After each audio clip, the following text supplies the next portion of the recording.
Baik saudara yang dikasihi Tuhan, sudah hampir 1 jam saya menyampaikan hasil renungan saya ini ya. Kayaknya tenggorokan mulai kering nih, jadi ada baiknya kita minum dulu ya. Silakan minum dulu aja.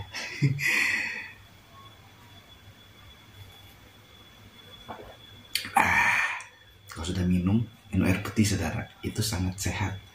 Minum air putih sehat dibandingkan dengan air mineral, itu sangat lebih baik dibanding dengan air yang bersoda atau air yang lainnya. Haus. Sesuai dengan tema yang akan kita bahas sekarang ya.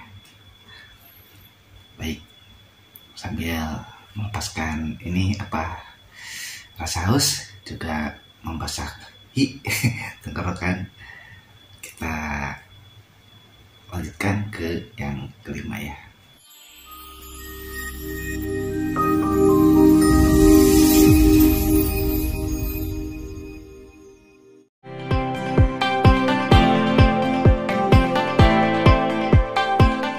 Tujuh rangkaian ucapan perkataan Tuhan Yesus di kayu salib yang saya sebut dengan 7 wasiat Tuhan Yesus. Sekarang kita akan sampai kepada wasiat yang kelima. Sampai.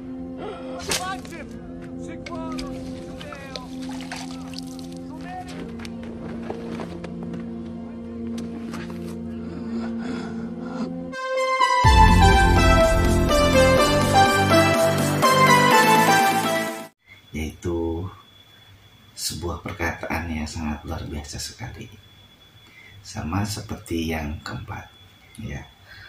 Dari semua ketujuhnya juga semua bagus, tidak ada yang tidak baik dari firman Tuhan, karena firman itu adalah sumber kebenaran kita. Saudara, di yang kelima ini yang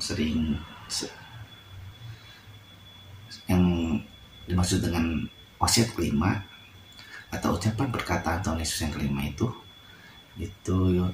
singkatnya itu lebih gampangnya dihafal, itu aku haus. Seperti tadi kita minum dulu ya.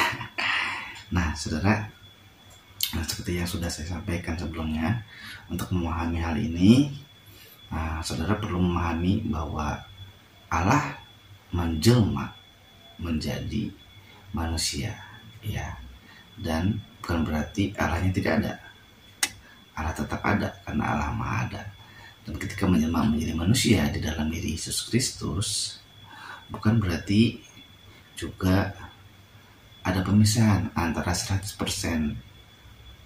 Yesus itu manusia, 100% Yesus itu Allah. Nah saudara, dan itu bisa dipahami ya dengan pemahaman yang sudah diberikan di channel Alkitab Ministry. Seleksi dalam Tuhan Yesus, untuk membahas ini kita perlu kembali melihat di dalam kitab Mazmur 22 ya.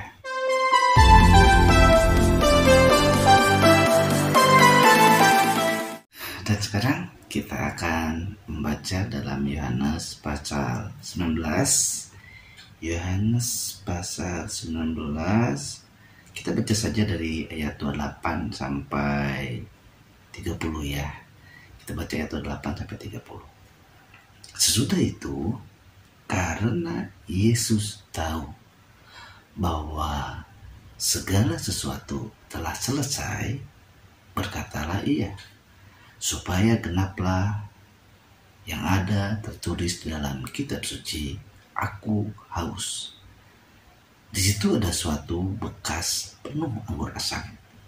Maka mereka mencucukkan bunga karang yang telah dicelupkan dalam anggur asam pada sebatang hisop, lalu mengunjukkannya ke mulut Yesus. Sesudah Yesus meminum anggur asam itu, berkatalah ia, sudah selesai. Sesudah Yesus minum anggur asam itu, berkatalah ia, sudah selesai.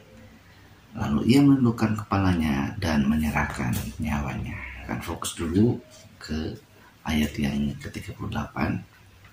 Di situ dikatakan bahwa Tuhan Yesus tahu. Nah, seperti yang sudah saya katakan tadi, Tuhan Yesus tahu nggak sebetulnya ketika dia mau menjadi korban penebus dosa? Tahu.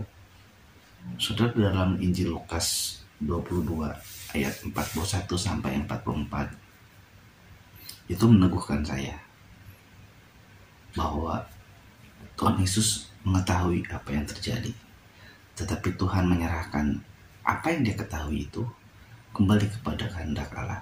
Nah, apalagi kita yang nggak tahu apa yang akan terjadi, kok bisa-bisanya kita mengandalkan kekuatan sendiri gitu. Kenapa kita tidak menyerahkan itu kepada kehendak Allah? Biarkan Allah yang betul-betul bekerja di dalam setiap hal dalam kehidupan kita. Saya masih terus belajar untuk tidak memaksakan keinginan saya sendiri. Itu sulit. Tetapi Tuhan Yesus ini diperhadapkan kepada hal yang lebih sulit lagi. Dia tahu harus menderita dan dia memohon kalau boleh cawan ini berlalu, katanya. Berkaitan dengan cawan, ini kata-kata yang kelima ini lebih menonjol kepada kata aku haus. Kenapa ini menjadi perhatian dan menarik? Karena banyak orang yang ingin menyerang, banyak orang yang ingin, tuh kan, dia itu bukan Yesus, itu bukan Tuhan, dia itu manusia. Begitu dia haus. Kalau Tuhan, asal Tuhan haus. Mikir saudara, ya kan?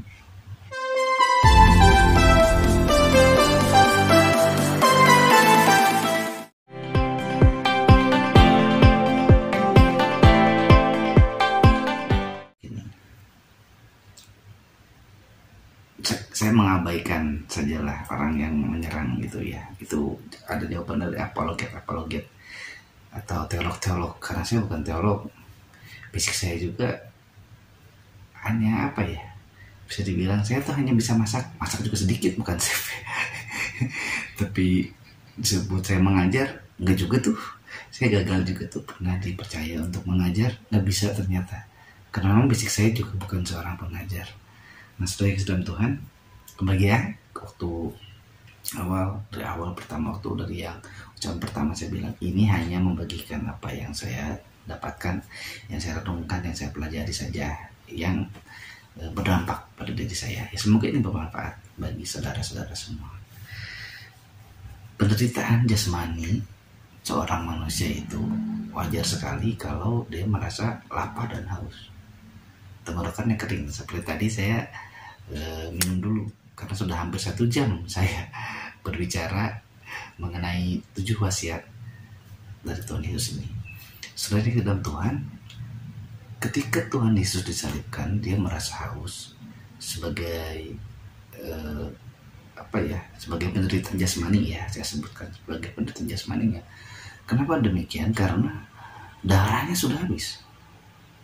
Tidak hanya dari wajah, seluruh wajah, bahkan dari kepalanya kena ada duri mengucurin darah, dari punggung kena dicambuk, tangan dipaku, kaki dipaku, dan lambungnya juga kan ya, untuk menandakan ini udah mati atau enggaknya gitu kan waktu itu kan. Dan juga ketika menonton haus itu ya, itu betul haus. Nah, bahkan nanti di dalam, kalau saudara membaca dalam Injil Yohanes ini atau dalam Injil lainnya, Matius, Markus, Lukas, Yesus itu ditikam, untuk membuktikan lambungnya ditikam. Kalau membicarakan itu nanti lebih panjang lagi ya. Kita fokus saja kepada kata yang kata yang kelima ini. Kita fokus saja kepada kata yang kelima. Aku haus. Manusia itu membutuhkan air untuk minum, udah pasti, karena kita harus minum. Dan air dibutuhkan juga untuk mandi, mencuci, dan sebagainya. Manusia kalau kekurangan cairan dalam tubuh, dehidrasi, maka dalam titik tertentu bisa dibilang itu titik kritis ya, sehingga dia membutuhkan air. Maka dari itu dianjurkan makanan pun kalau bisa ada yang mengandung airnya seperti sayur-sayuran ya, atau juga kita harus makan buah supaya juga ada asupan cairan dari buah itu. Selain itu dalam Tuhan, kebutuhan air ini, ketika Tuhan bilang aku haus, kebutuhan air ini juga mengingatkan saya kepada kisah ketika Tuhan Yesus bertemu dengan seorang perempuan Samaria di sebuah sumur. Tuhan Yesus waktu itu bertemu dengan perempuan yang ambil air, dan di situ terjadi percakapan, sehingga disitulah dikatakan bahwa yang dibutuhkan manusia sebetulnya bukan sekedar air ini, tapi adalah air kehidupan, air hidup. Dan Tuhan Yesus berkata, jika kamu meminum air ini, air kehidupan ini, maka niscaya kamu tidak akan haus lagi. Nah saudara, Tuhan Yesus juga mengatakan ini ketika dengan Nikodemus. Dengan Nikodemus itu Tuhan menegaskan bahwa jika seseorang tidak dilahirkan kembali dari air dan roh, maka tidak akan mendapat masukan kerajaan surga. Nah ketika kata-kata aku haus ini dan dikaitkan dengan air, baru dengan air saja ini, sangat panjang sekali maknanya. Maka dari itu saudara, Tuhan Yesus ketika berteriak aku haus juga, itu berarti memberi teladan kepada kita untuk selalu haus akan firman Tuhan, selalu haus akan kebenaran Tuhan. Buktinya apa saudara? Ketika kita tidak bisa ibadah di gereja, haus akan kebenaran firman Tuhan karena terbiasa kita makan rohani, minum rohani di gereja, ibadah, ya bersyukurlah teknologi sudah canggih ya, bisa ibadah di rumah. Tetapi itu juga merupakan suatu kerinduan, suatu rasa haus kita akan kebenaran firman Tuhan. Rasa haus manusia untuk mencari kebenaran, mencari Tuhan yang sesungguhnya. Nah saudara, justru ketika teriakan aku haus inilah ya, harusnya menjadi sebuah renungan. Ketika saya merenungkan ini, oh iya, Tuhan Yesus saja berteriak, memberi teladan, memberitahu bahwa dia juga haus. Nah kita yang manusia mau sosokan gak haus? Gak mungkin saudara. Kita diberi contoh, manusia itu bukan Tuhan, dan Tuhan bisa menjelma menjadi manusia, tapi manusia tidak bisa menjelma menjadi Tuhan. Makanya ini sering diperdebatkan, ini teriakan aku haus tuh ini katanya manusia berarti. Nah kalau dia memang manusia, kalau memang dia diserupakan, kalau memang dia dibilang menghilang atau apalah penafsirannya, terserah ya. Saya nggak usah bilang dari Matius 28 dulu ya, bahwa pembuktian ada penipuan besar-besaran ya, atau hoax yang sempat ditayangkan di channel Alpeta Ministry. Itu gini, kalau ini kan disalib nih, betul-betul ada nih, disalib, mati, dikuburkan nih, 3 hari kemudian prajurit itu bilang ada gempa bumi. Waktu setelah 3 hari itu ada gempa bumi yang dahsyat saat kubur Yesus terbuka, kubur yang sudah disegel sedemikian rupa tidak bisa dibuka siapapun. Dan sekalipun udah terbuka gitu, ketika ada yang masuk ke dalam, Tuhan Yesus memang sudah tidak ada, mayatnya tidak ada. Nah kalau dia yang diserupakan, dia dicuri, iyalah oke lah, dia dicuri lah. Lah kok bisa menampakkan diri berkali-kali lagi? Masuk akal kan? Coba kalau Tuhan Yesus hanya sekedar bilang aku haus lalu kita menjudge, itu manusiawi iya, semua manusia juga butuh air, saya bilang tadi. Tetapi ketika Tuhan Yesus berkata aku haus ini, betul-betul menunjukkan sebuah kerinduan. Tapi Yesus bukan hanya menanggung siksaan, bukan menanggung cercaan, bukan menanggung olok-olok saja, bukan menanggung fitnahan, aniaya, tapi juga Tuhan Yesus telah merelakan dirinya menjadi manusia, sehingga dia juga merasakan kehabisan air dalam tubuhnya, kehabisan darah, cairan dalam tubuh, dan dia merasakan bagaimana pedihnya hidup manusia itu. Agar manusia memahami, Allah turut merasakan pergumulan manusia. Tuhan Yesus sangat tahu apa yang terjadi dalam setiap kehidupan kita. Bagian dari bagian pengenapan nubuatan terus dilaluinya, karena dia juga sudah tahu.